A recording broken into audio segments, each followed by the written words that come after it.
Hello and welcome to the Stories of Northern Life, a podcast brought to you by the Sault Ste. Marie Museum, sharing the heritage of Northern Ontario and the culturally rich stories in everyday life. We bring the events and people of the Sioux's past to a new light and capture the stories of changemakers in our northern community today.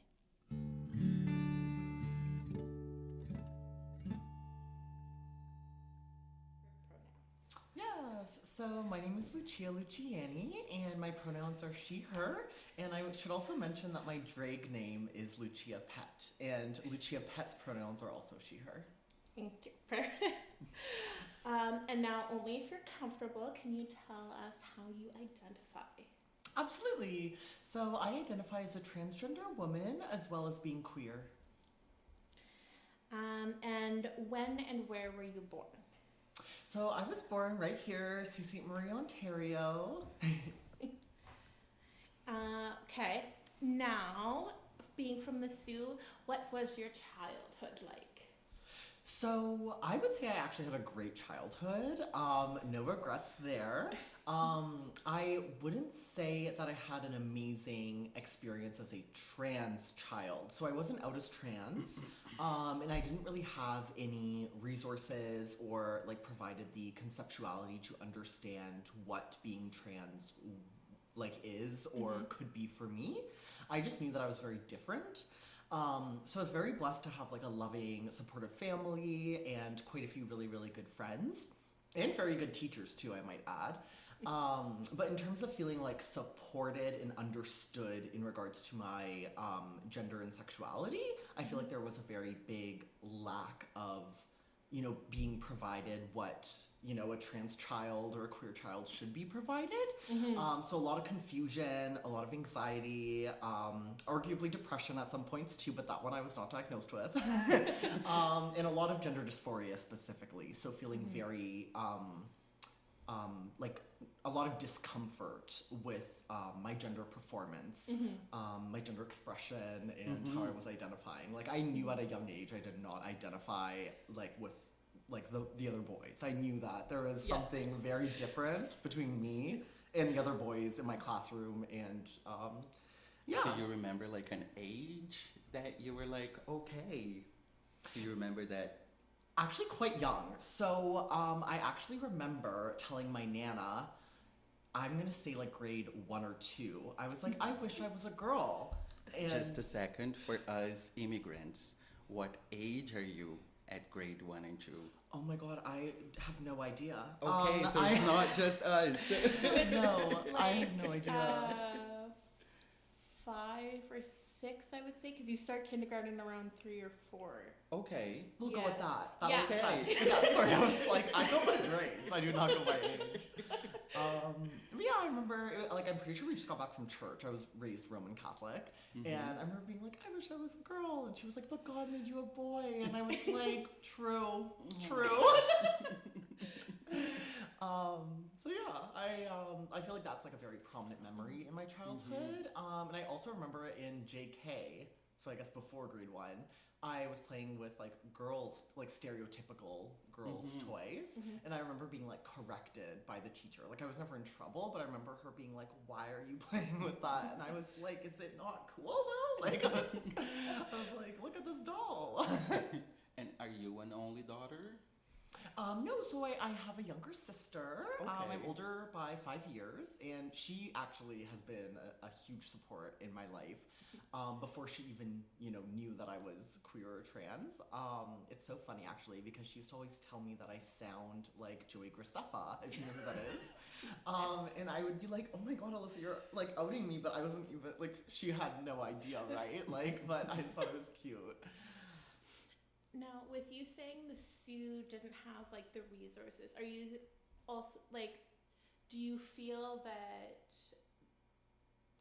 we didn't have like the sort of the understanding, like the sort of like helping people understand that there's more than just like male, female, man, woman, like things like that? Do you feel that that wasn't sort of explained, like sort of any resources like that in the community? or just like other resources to say, okay, now I'm questioning something. That, because are you of the generation where you sort of had access to the internet so you could sort of get your questions there? So I didn't have a computer actually until I was in grade like 7 or 8. Okay. So through, like my younger years, I genuinely, like if you said the word transgender, I would have no idea what you're talking about. Like I did not even know that was like a thing. This is like really embarrassing because of course I'm like a gender studies like major and like I really should have known these things. But yeah, like my family, my friends, like nobody would have ever have spoken about queer people unless it was like potentially in a, like negative or like making fun of kind of way. Like as a drag queen as well, I did not know drag queens existed. Like truly, I never saw a drag queen. Also in regards to media, like, I mean, I never saw someone who like really resembled me unless it was of course in more of like a negative light while on, TV or whatever it was that I was watching at the time. So I think it was a combination of factors, not necessarily just like the Sioux. I mean, I think the world in general, or, the perspective that I had of the world, I guess, like my lens, my lived experience. But yeah, in school, I never really learned, like in like sex ed and things like that, like I never learned about queer people at all. I genuinely, as I got older, like high school, I knew they existed. Like I wasn't like completely, like oblivious. But you're still a part of the world. Yes. But I didn't have, like I was never like provided, because like I'm sure people like had a hint, that I was queer, and I was never provided any sort of like resource or like direction, or the big word would I guess be like education, explaining like who I could be. And I also felt like I would... It's funny you say that, Lucia. Sorry to cut you off. No, you're good. When we were talking for my interview on Monday, that was very similar to my experience. Like my mother saw me kissing another boy. I was very young. I was 9 years old. Aww. And there wasn't any conversation about it. It was like, we're gonna pretend this never existed. And it hurts us in a really negative way because, like you were saying now, like there wasn't any guidance. Oh, I felt like very, like I had a lot of internalized homophobia and transphobia from a young age. I'm sure this will probably come in later on in the interview too. Sorry if I'm jumping ahead. But like I have vivid memories. And shout out to my dad, by the way. He's amazing. He's one of my biggest supporters today. But I do remember growing up being like hearing like don't act gay or like don't act like a girl. Like I knew and internalized that it was a like quote unquote bad or like shameful or like embarrassing thing to act in a queer way. And I knew that at a very young age. So I was incredibly closeted like for that whole like childhood area of my life. And I made sure that I was very prominent in making sure that I was perceived as heterosexual cisgender, even though I'm sure I failed at that. But I hear you. Been there. So when did you start to identify as part of the queer community? Like even just more so of like the acceptance in yourself? Because even though you knew you're queer and you like sort of like had to like bury it down, when did you start to feel comfortable to accept that, and then when did you feel comfortable sharing that with others? Okay, this is gonna be a loaded answer, so just bear with me. So, I was outed in the summer going into grade 11 is when it started, and it happened over the course of, I would say, I guess like a year, give or take. So like I really did not want that coming out, like, you know what I mean? And it was it was coming out whether or not I wanted it to. So I would argue I was like forced, or I forced myself to like fake it till I make it kind of vibe. So I put on like the biggest smile and I was like, yeah, I'm so proud to be queer. But like internally I was like, oh my God, am I gonna get kicked out of my house? Like, I don't know, right? Like I really was scared because I was like, I have no control over this coming out, so I just need to own it. So even though I, like presented to the world as if I was like the, you know, most like self-loving person in the Sioux, was not feeling it at the time. But eventually, you know, I faked it till I made it, because I would say over the like grade, so yeah, I was outed like going into grade 11. By grade 12, I would say I genuinely like accepted myself. But this is a but. Okay, so I was being outed as gay, which like I'm a trans woman, so not the same thing. And since I was being outed as gay, I was like, oh, perfect. Like, that's going to be less of a blow to my family. Like, you know what I mean here? So I was like, I'm going to go with that. Yes. But then, like, as I went into university, and as embarrassing as this sounds, like, the first trans person that I really, like, well, did not idolize, actually. I don't really love them, to be honest. I don't really like them very much. But Caitlyn Jenner, like, not a fan. Yeah. But I remember how the world reacted, well, some negatively, but there was a lot of positive feedback, I guess the word is, towards Caitlyn coming out. So I took that and I was like, okay, maybe it's time for me to kind of start exploring, you know, the gender aspect of my identity. And so yeah, first year university, I remember I started like experimenting with makeup, and even to my friends, I like brought up the idea of like, I wonder if like I'm a woman, like, you know what I mean? Like just kind of like throwing it out there to see how people would react. And then in second year university, I took a class in sociology that focused on gender.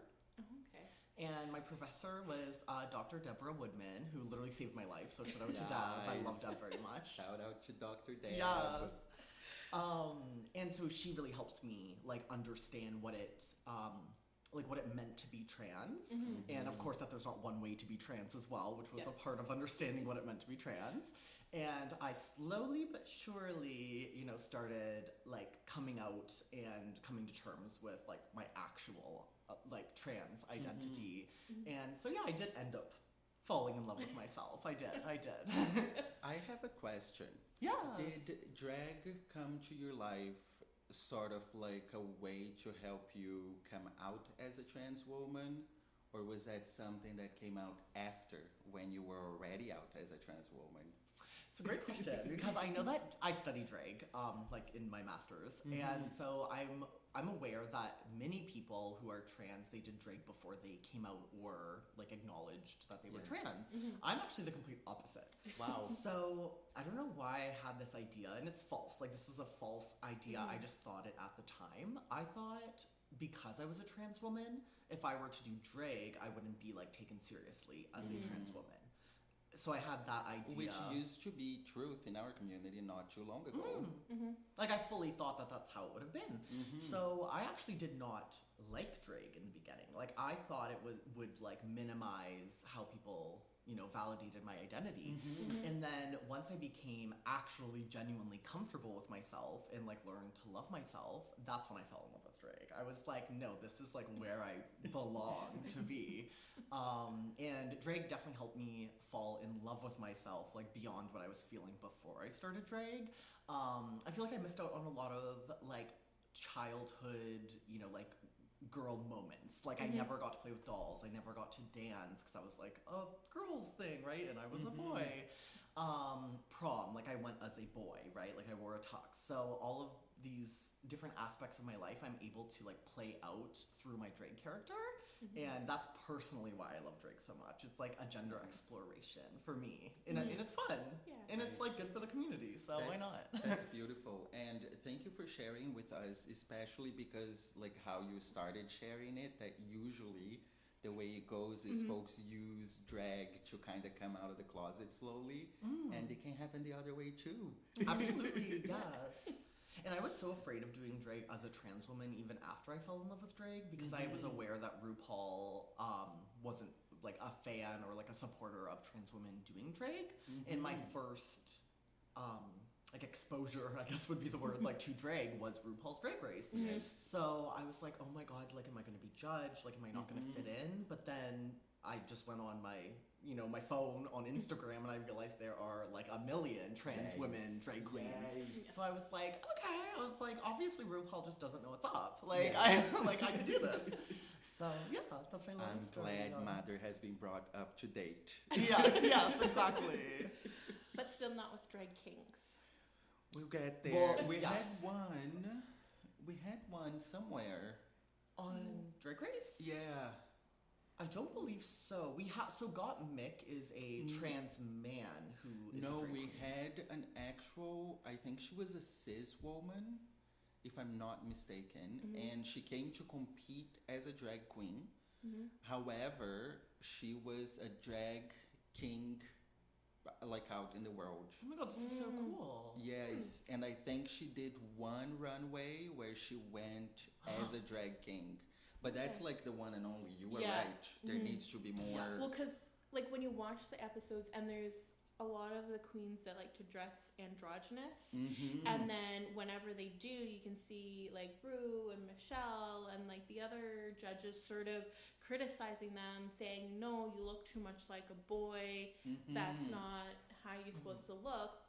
But their look is absolutely amazing. Exactly. It just doesn't fit the like Drag queen. image, like big boobs, tiny waist, big hips. Yes. Like that idea, and it's like, but the like their whole entire look is like immaculately put together, and it fits exactly what you want. So like it's harder when like the big media is like the slowest to change. Yes, and I will say some of my favorite drag artists are drag kings Nice. and non-binary drag artists as well. Incredibly talented, like just as capable of putting on a Yes. performance and expressing their art. So Super if you're sleeping on entertaining. drag kings, go on TikTok, go on Twitter, Instagram, and look up some drag kings, and you'll be amazed with their art. As well as, okay, they canceled the show, which makes me so sad because I wanted to go on it one day. But Call Me Mother, if you've ever heard of it, it's kind of like a spin-off of Drag Race, but like a completely different setup. And like that show, Call Me Mother, has drag kings on it, and I loved that show. Nice. Like I liked it more than RuPaul's Drag Race, and then they canceled it, so I was like, I guess I'll go back to Drag Race. Nice. And now a question to put you completely in the spot or on the spot, whatever Yeah. is the On the right spot. way. Who is your favorite local drag king? Drag King? Okay, so, oh my god, I know so many, and they're I all gonna know. be listening to this. We are really blessed in the zoo with kings. Yes. Yes. We really Yes. are.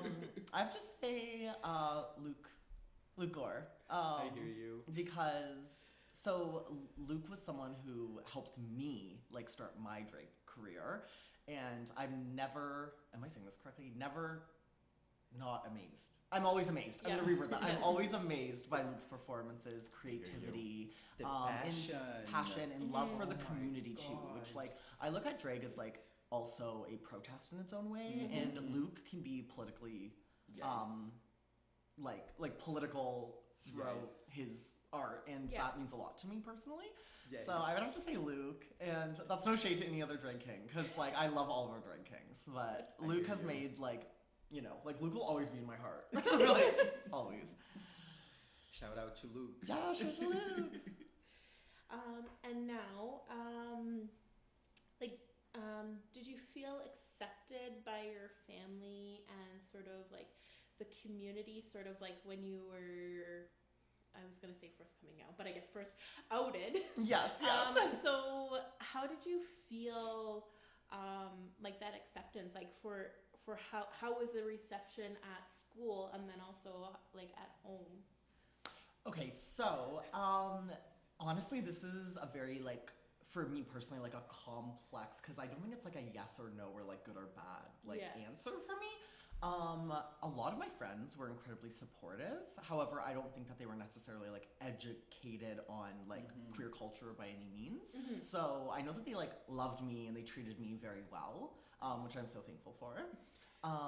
But also, like grew up like hearing lots of like microaggressions and things like that they would have had no idea that they were committing, right? So I would say like very like mixed feelings, but I'm very thankful. Like truly, like it could not have been better. I always joke because like I thought in my head that like my social like status, life, whatever you want to call it, would have been like over when I was outed.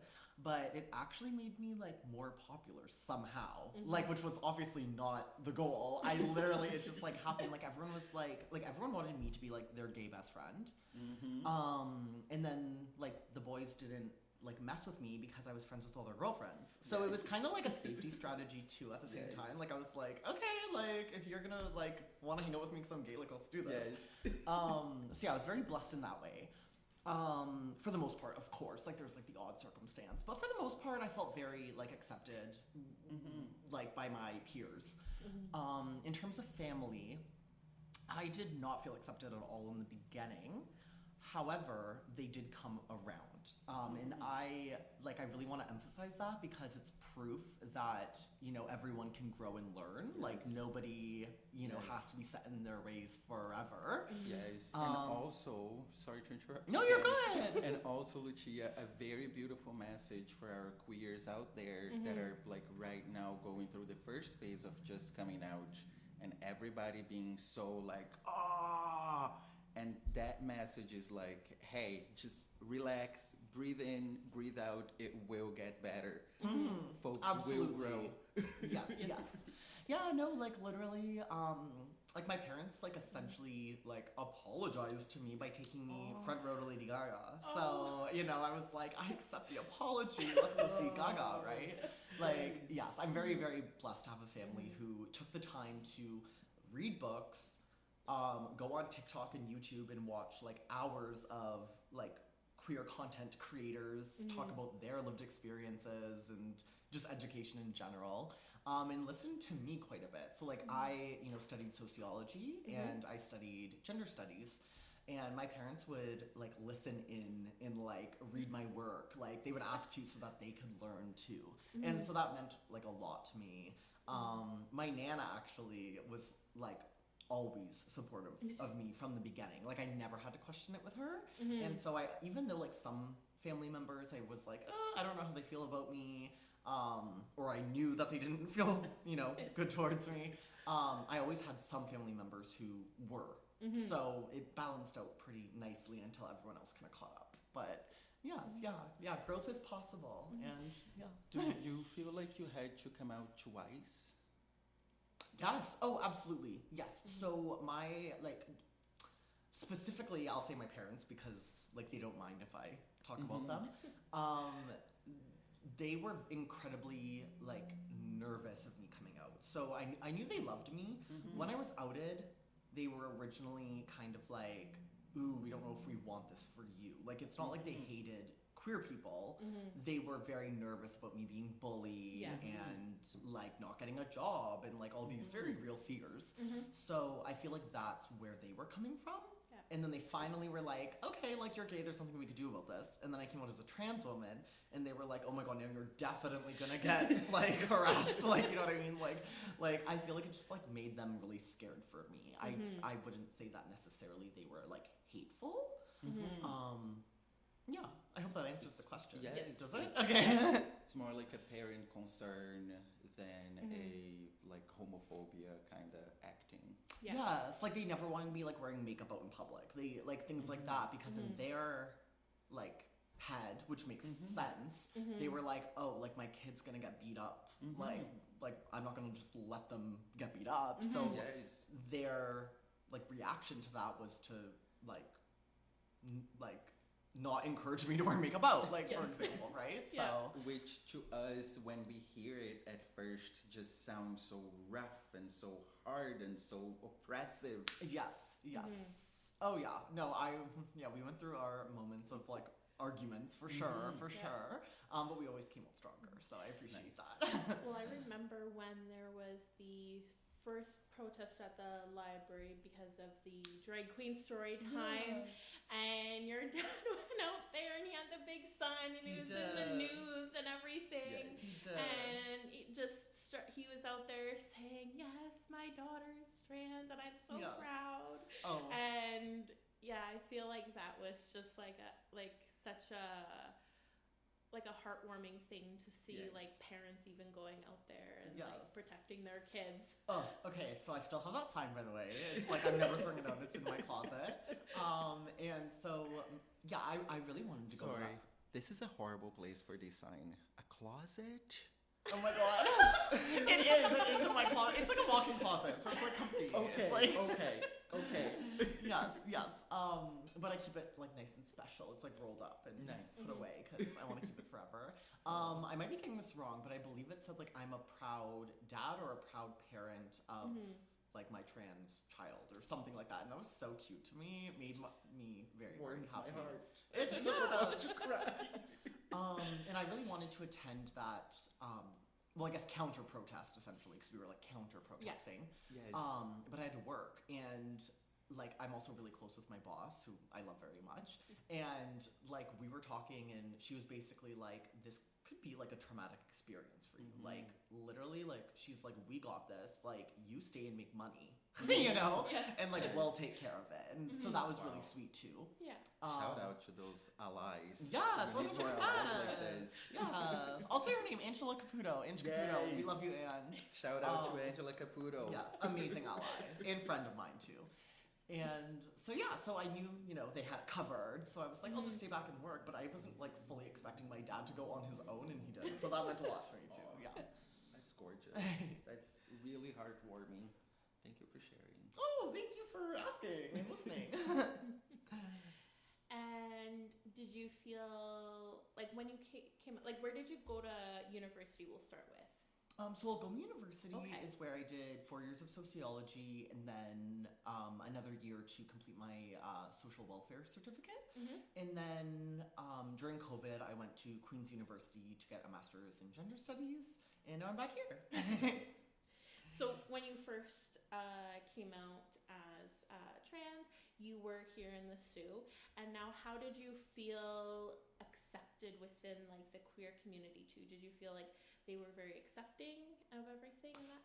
Yeah, actually, yeah. I had there may have been like the odd little circumstance where like someone who like was like a gay cis man may have like said some more like insensitive things, but it was never like overt or like on purpose. Like I don't think there was any like negative like intentions to hurt me or anything. I felt like pretty rallied behind myself anyways by the queer community. Like I love our community a lot in the Sioux. Like we think like, oh, the Sioux's like so small and like not accepting. I think as a whole it might not be accepting, but if you find like the right circles of people within the Sioux, like we really do support each other, which I love. Like I have like the majority, not all, but the majority of my like chosen family or like queer family is in the Sioux. You know, I have a few in Toronto, a few in Kingston, but like a lot of it is Sault Ste. Marie. So, and that's why I came back here too. Like I was like, I miss my family, my friends, you know. So, yeah. And do you participate in the 2S LGBTQI plus events in the Sioux? I do as many as I can, anyways. Not all of them, but quite a few of them. I like specifically, I've done a lot of volunteer work, and I was a board member. I think, don't quote me on this, but I think I was the founding board member of the club actually. So I've done a lot of work and continue to, you know, do as much as I can with the club. I'm Correct. Yes, thank you. Yes, okay. I'm also a volunteer with PFLAG, so like the majority of PFLAG events, I do my best to be there to volunteer and help out. And then of course drag. So like all of my drag performances and things like that. Like some of them I'm paid for, some of them are volunteer. So yeah, I'm always out there doing what I do. Do you want to tell us, there's something that Lucia just brought to the Sioux for the first time as a drag performer? To watch RuPaul's Drag Race. Oh, yes, yes. please tell us about that. Yes. Oh my god, it was so cool. Oh my god, yeah. So we did a RuPaul's Drag Race viewing party. It was International Day Against Homophobia, Transphobia, and Biphobia. And it was with PFLAG and in collaboration with Algoma University Student Union. And so yeah, it was cool because I was like, I always watch RuPaul's Drag Race like either alone or with my dad or with my best friend Renee. So it's like one of, you know what I mean? It's either me or like one other person typically. So I was like, why don't we like gather the community together? And like, I'm not gonna lie, I was fully like, I don't want to say copying, but like inspired, I guess, by like other cities because like we're not the first to do this. Yes. But it was really fun. Yeah, I'm excited. And we'll have more coming soon too, hopefully. Nice. Fingers crossed. So Yes. so yeah, it was fun to see everyone like watch together and like laugh and you know. Nice.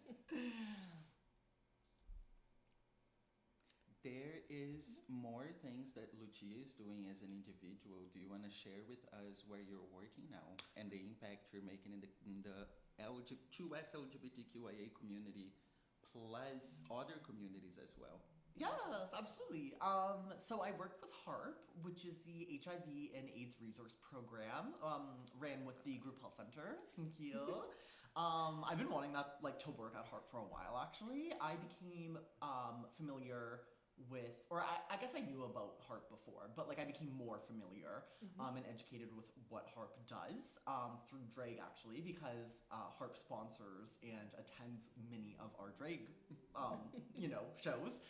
So I was like, this is cool. Like I would love to work there, and I saw a job posting. And I was like, I'm absolutely applying, and I, like, no looking back. I never want to leave. So I'm the support service worker and outreach worker as well. So my main job, the easiest way to describe it, because I feel like I have a lot of different hats in the position, technically. Like, I help with, like, running events, but, like, the main bulk of my job would be helping people living with HIV and or who may be at risk of HIV navigate the system, so, which is never easy, let alone in Sault Ste. Marie. No. So I'm very happy that I could, be there for them. And like I've learned, like since I started my job, I've learned so much. So like technically they're there for me too. Like I'm learning so much from my clients. So shout out to them. Nice. Thank you. I'm one of her clients too. Yeah, no, I really do enjoy it. And I feel like we're doing a lot of good. So, like, I don't know when this is being, like, aired or, like, posted, but, like, on Monday we're doing, like, the pride flag raising ceremony. And, like, I feel like I'm very, like, in my area of, like, what's the word? Like passion. Like, I'm very passionate about the work I do. Nice. So I'm happy I get to actually do it. Nice. And Lucia and I, through our works, are also organizing the AIDS Vigil in Sault Ste. Marie that's going to happen on July 6th. Yes. We don't have a time yet. We'll share on the next episodes. Yes. Please, update. Yeah. Yes, I'm very excited for that as well. All right. You did touch on being one of the founder directors at the club. Can you tell us a little bit more about that history, how it came to be? Like, just share a little bit of that with us. The club is, for those who don't know, QS LGBTQIA Community Center, a local place by queer people, for queer people. And Lucia was one of the founders, and so I just want to hear a little bit about it. So I don't want to go like too in depth with the history because I don't want to like misrepresent what actually happened. Definitely, if you know Coach Katrina would like be the best person to ask for like an in-depth history, and I don't want to misrepresent the history. But from my perspective, I'll speak from, of course. So I heard, and I didn't know Katrina at the time actually. Like I just heard through like friends of mine that Katrina was doing 2S LGBTQIA plus like youth groups or like youth nights and needed volunteers. So I was like, I'll do that. Like that's I would love to do that. Yes.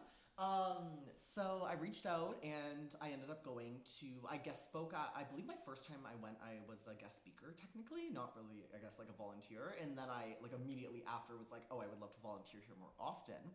I know before the youth groups, It was essentially like a gym, like a workout session place. That was very inclusive. I believe that's like what their like mission was.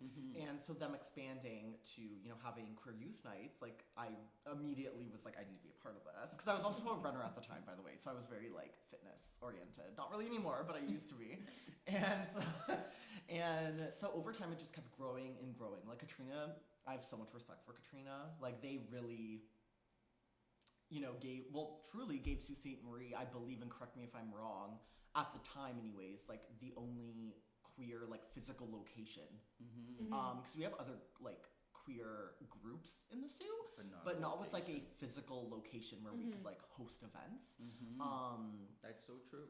Yeah, and it just kept growing and growing. Like we would have drag shows, we would do, you know, like paint nights, like workout nights, like yoga, like such a wide variety. So that way, essentially, like everyone was able, like even if you didn't like one activity, like just wait for the next, you know, like activity, and that one might work for you. And I think the club's done a lot of good. I'm always like a very proud like member, like volunteer. I would say I'm a member, I guess, like an honorary member at the moment anyways, of the club. And yeah, definitely check the club out if you haven't, and definitely like check out Coach Katrina, because one of my biggest inspirations in life, truly. So, and a really good friend of mine too, I will say. So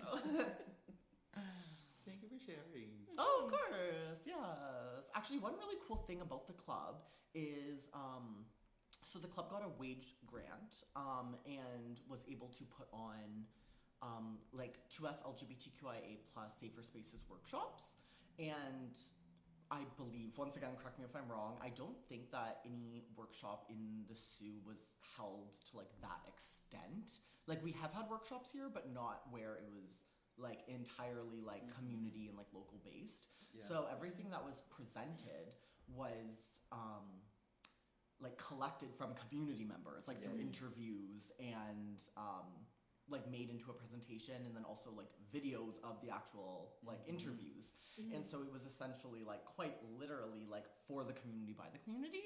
And we reached like social workers, doctors, like nurses, like different service providers, and businesses just in general. The city, like city council was there.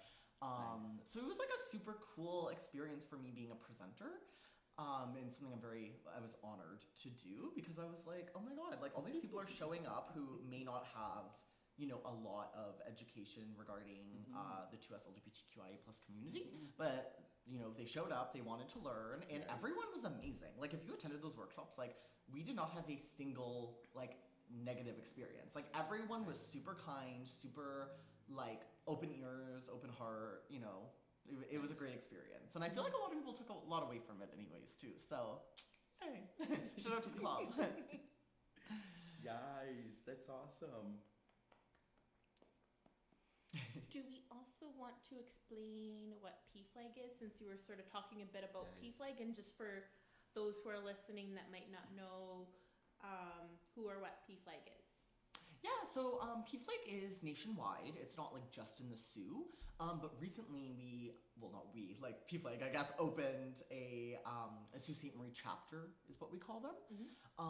So there's like different chapters in different cities. Like for example, like Toronto has a PFLAG, like as an example.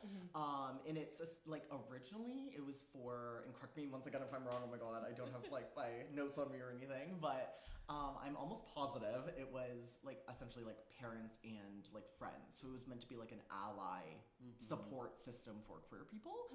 And then it just grew to the point where it was like literally nationwide. So people like hosts like events, does like education, connection to services, things such as that. And in being in Sault Ste. Marie, we only have, I believe, like I'm like the 4th volunteer. So there's only, and it's ran like by volunteers. So there's really only 4 of us doing like, you know, like the work here in the Sioux as of right now anyways. So I guess this is a shout out to all of the Shout out to parents PFLAG. and to all of the allies that want to give us some support. PFLAG would be a really cool place to volunteer. Yes. Oh, absolutely. Yes, I absolutely agree. So like for example, like one of my favorite events that we've done in the Sioux was around the holidays. We had a like chosen family holiday dinner and drag show. And so, you know, because the holidays can be hard for queer people if they're not accepted by their family families. So we were like, we're a chosen family. Like, let's all get together, have a dinner, and like enjoy some entertainment. So yeah, I helped.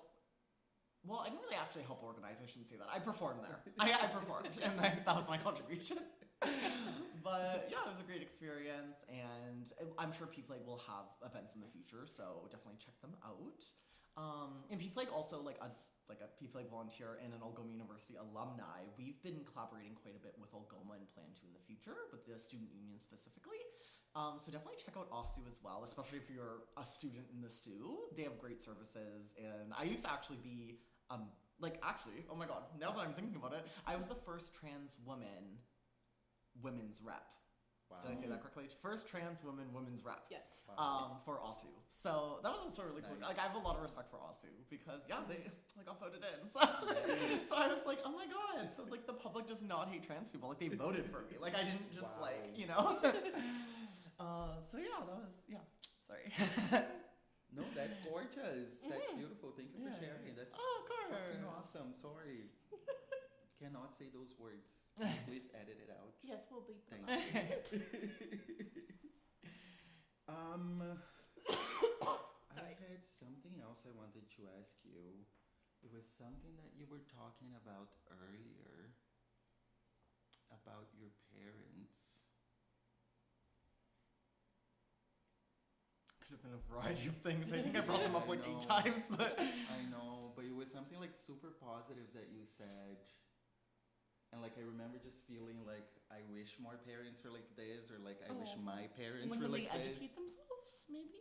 Because they do. Like, they fully take it upon themselves to educate themselves and like continue to, which is like a true active ally. Like, they didn't just like read one book and were like, I'm done. Like they're one TikTok video. video. My mom is on like queer TikTok. Like, I go through her like For You page, and it's literally adorable. Queer TikTokers, and I'm like, Mom, you're literally on queer TikTok. Like. Any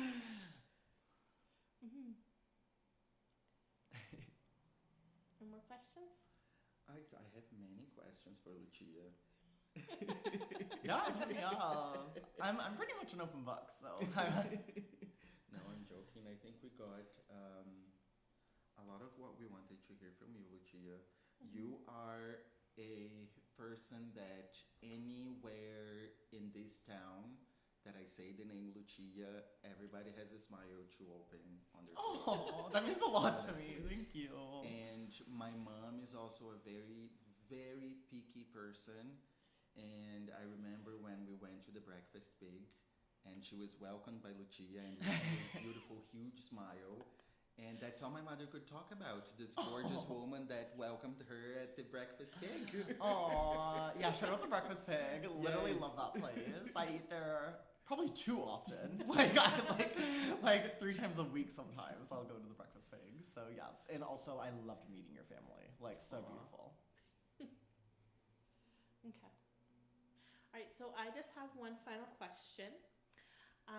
If in the future the Sault Ste. Marie Museum wants to do an exhibit on you, and we had to choose 3 items to sort of highlight you, what would those 3 items be that best represent you? Oh my goodness. Well, oh my god, I know so many items. Like, what am I going to choose?